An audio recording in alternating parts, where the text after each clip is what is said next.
40-ലധികം കത്തിക്കരിഞ്ഞിട്ടുള്ള മൃതദേഹങ്ങളാണ് അഹമ്മദാബാദിലെ സിവിൽ ആശുപത്രിയിൽ എത്തിച്ചിട്ടുള്ളത്. അതോടൊപ്പം നിരവധിയായിട്ടുള്ള ആളുകൾക്ക് ഈ അപകടം പൊള്ളലേൽക്കുകയും ചെയ്തിട്ടുണ്ട്. നേരത്തെ നമ്മൾ സൂചിപ്പിച്ചതുപോലെ തന്നെ ആന്തരിക അവയവങ്ങൾ അടക്കം കത്തി നശിച്ചിട്ടുണ്ട് എന്നുള്ള കാര്യമാണ് ആശുപത്രി അധികൃതർ വ്യക്തമാക്കുന്നത്. അത്തരത്തിൽ ആളുകളെ കണ്ടാൽ തിരിച്ചറിയാൻ പോലും കഴിയാത്ത വിധത്തിൽ വലിയ ഒരു ദുരന്തം തന്നെയാണ് സംഭവിച്ചിട്ടുള്ളത്. അതിൽ ഒരു വലിയ ആശങ്ക കൂടി നിലനിൽക്കുന്നുണ്ട്. കാരണം ഇനി ആളുകളെ എങ്ങനെയൊക്കെയാണ് തിരിച്ചറിയുന്നത് എന്നതടക്കമുള്ള പരിശോധനകൾക്ക് ഈ മൃതദേഹങ്ങളൊക്കെ തന്നെയും വിധേയമാക്കേണ്ടതുണ്ട്. ഇതിനോടകം തന്നെ ഈ ആളുകളൊക്കെ തന്നെയും ആശങ്കയിലായിരിക്കുകയാണ്. പ്രധാനമായും ഇത്തരത്തിൽ ഹോസ്റ്റലിന് സമീപം വന്ന് ഈ പതിച്ചിരിക്കുകയാണ് വിമാനം രണ്ടായി പിളരുന്ന ഒരു സാഹചര്യം കൂടി ഉണ്ടായിരിക്കുകയാണ്. എന്തായാലും നിരവധിയായിട്ടുള്ള ആളുകൾ ഇതിനോടകം തന്നെ അനുശോചനം രേഖപ്പെടുത്തുകയും ചെയ്തിട്ടുണ്ട്. പ്രധാനമന്ത്രി നരേന്ദ്രമോദിയും അതോടൊപ്പം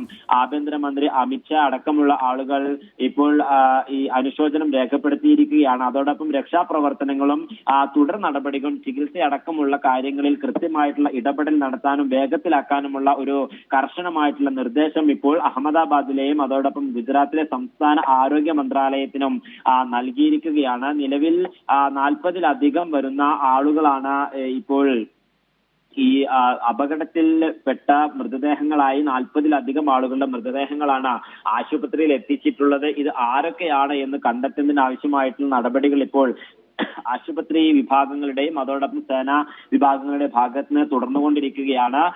ഇനിയും മരണസംഖ്യ ഉയരും എന്നുള്ള ഒരു ഖേദകരമായ കാര്യം കൂടി വരികയാണ്. കാരണം 133 പേരുടെ മരണമാണ് ഇപ്പോൾ സ്ഥിരീകരിച്ചിരിക്കുന്നത്. ആദ്യഘട്ടത്തിൽ 30 പിന്നീട് അത് 110-ലേക്ക് ഉയർന്നു. പൊടുന്നതിന് അത് 133-ലേക്ക് ഉയരുകയും ചെയ്തിട്ടുണ്ട്. ഈ ദൃശ്യങ്ങളിൽ നിന്ന് നമുക്ക് മനസ്സിലാക്കാൻ സാധിക്കുന്നത് വിമാനത്തിന്റെ പകുതിയോളം ഭാഗം പൂർണ്ണമായും കത്തി നശിച്ചിരിക്കുകയാണ്. നേരത്തെ നമ്മൾ പറഞ്ഞതുപോലെ തന്നെ ഈ ലണ്ടനിലേക്ക് പുറപ്പെടുന്ന ദൂരം കൂടുതലായ തന്നെ ഈ വിമാനത്തിനകത്ത് ഇന്ധനത്തിന്റെ ഒരു വ്യാപ്തി അധികമായിരുന്നു. കൂടുതൽ ഇന്ധനം ഉണ്ടായിരുന്നു.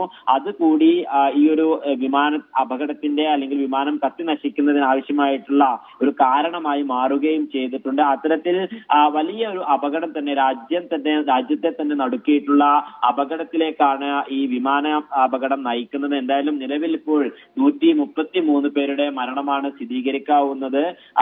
അതേസമയം ഈ മൃതദേഹങ്ങൾ ഏതൊക്കെയാണ് എന്നതുമായി ബന്ധപ്പെട്ട ഈ അന്വേഷണം ഇപ്പോൾ ആശുപത്രി അധികൃതരുടെയും ഡോക്ടർമാരുടെയും ഭാഗത്ത് ഉണ്ടാവുകയും ചെയ്തിട്ടുണ്ട്. എന്തായാലും ഈ അപകടത്തിൽ വലിയ തോതിൽ പൊള്ളലേറ്റിട്ടുള്ളത് കൊണ്ട് തന്നെ ആളുകളെ തിരിച്ചറിയുന്നത് ഒരു വലിയ വെല്ലുവിളി സൃഷ്ടിക്കുകയാണ്. മരണപ്പെട്ടവരും അപകടത്തിൽപ്പെട്ടവരെയും ആരൊക്കെയാണ് എന്നതിൽ അവരെ തിരിച്ചറിയുന്നതിന് വലിയ വെല്ലുവിളി ഇപ്പോൾ നേരിടുകയാണ്. കാരണം ശരീരമാകെ തന്നെ ഇപ്പോൾ കത്തി നശിച്ചിട്ടുള്ള അല്ലെങ്കിൽ കത്തിക്കരിഞ്ഞ പല മൃതദേഹങ്ങളും അപകടത്തിൽപ്പെട്ട ആളുകളെയുമാണ് ആശുപത്രിയിൽ എത്തിച്ചിട്ടുള്ളത്.